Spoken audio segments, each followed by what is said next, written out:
Men were targeted because they were Protestants in revenge for Catholic shootings. January 2026 marks the 50th anniversary of 16 sectarian murders which occurred within the space of 24 hours in Northern Ireland, which left the North on the brink of civil war. No one has ever been convicted for any of those 16 murders. The families of the victims feel that the loss they suffered 50 years ago, it has been compounded by the failure of the British justice system and the British government and security forces to bring resolution to their loss. Terrible times, 24 hours, changed a lot of things in Northern Ireland. It became one of the darkest periods of the Troubles. On the night of the 4th of January 1976, came back for about 10 to 7. My mother came and asked me to go and get my Uncle Frank. She said that your father and them have all been shot dead. Walked into the front door. Barney was actually in the hall. Declan was behind them. He had been killed in the hall, and stepped into this room, and Uncle Joe was dead at the doorway. He was lying across the doorway.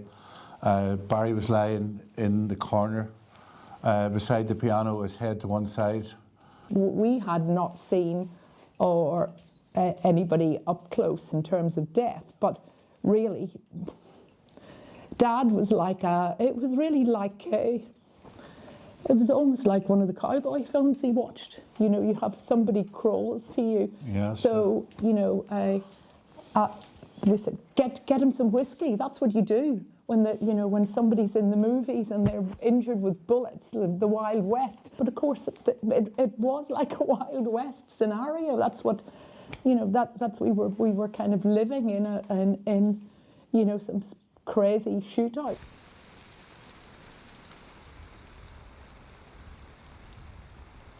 Our mother was totally traumatized. There was no way she could actually take another winter here. When we were waiting on the ambulance, Dad called for me and he says, I won't be back. Settle up and bring your mammy and them, well, he meant the rest of the family, to the Free State. At the same time as the O'Dowd shootings, another Catholic family was targeted by loyalist paramilitaries 30 kilometres away in Whitecross, County Armagh. My name is Eugene Reavey. I'm from a small village in South Armagh called Whitecross. I'm a brother of the 3 Reavey brothers that were murdered in their own home in Whitecross on the 4th of January 1976. The boys heard a rumbling at the door, and next thing was there was a gun come in at the top of the door. But before there was any warning this big fella opened fire on John Martin. He died instantly. The other 2 boys, they were running up into the room to get away from the gunman, and Brian Lord Emerson was shot through the back and the bullet went through his heart. Anthony, 17, he was the youngest of the 3 boys. Anthony dived onto the bed and the gunman came up after him and fired 27 or 28 bullets at him. It's a question that I've asked myself over the years, why was our family targeted? And I've never really come up with a proper answer. We were never members of any political party. The IRA were on ceasefire, and the British wanted to goad them out of ceasefire so as they could start shooting at them again. Retribution from Republican paramilitaries was swift and brutal. In one of the most shocking episodes of the Troubles, at 5:30 p.m. on Monday, January the 5th, 1976, a minibus carrying 12 workmen home from a textile factory was ambushed on this country road near Whitecross. The sole Catholic on board was told to run, and 11 remaining Protestant workers were shot. 10 were killed. The Provisional IRA denied responsibility for the Kingsmill massacre, but a report in 2011 confirmed that weapons fired in the attack had also been used in many other IRA shootings.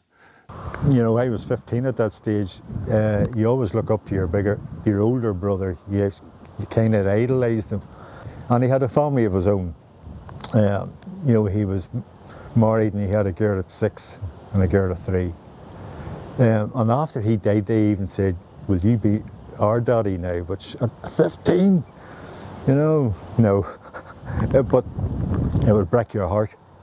I think the driver thought that it was security forces, and they were ordered out. They were put hands on the van. My brother got out of the minibus with a lunch box and a flask to fight somebody armed to the teeth. How can that be a fair fight?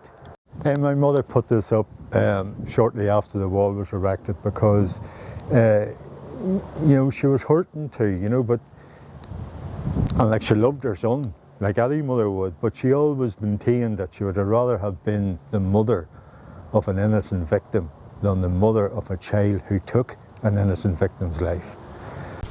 In the case of the O'Dowd and the Reavey murders, ballistic evidence has linked the crimes to others involving the Glenanne gang, which consisted of loyalist paramilitaries in collusion with members of the security forces, and which has been linked to more than 100 murders.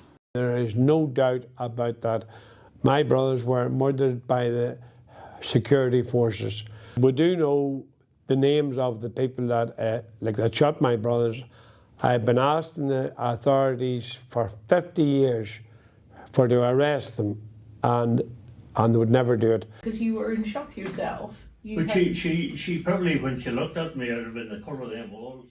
I met Noel and Mary O'Dowd, whose brothers Barry and Declan were murdered, and whose father Barney was shot, and also Gabriel and Seamus O'Dowd, whose father Joe was also killed.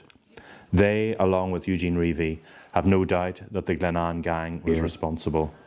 The families still have confidence in the original head of the inquiry, John Boucher, who is now the Chief Constable of the PSNI, but they believe his best efforts to get to the truth have been stymied by the British security services.